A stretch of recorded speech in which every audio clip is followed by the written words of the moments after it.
Чудили ли сте се някога какво ще стане, ако всички жители на един град пуснат водата на тоалетните си едновременно?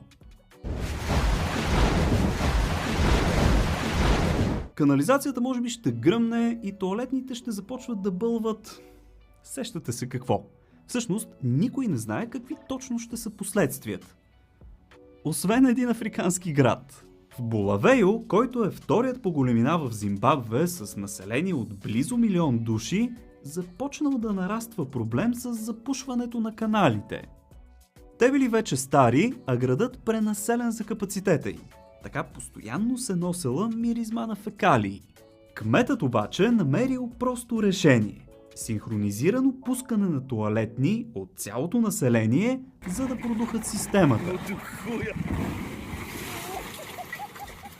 Така на 24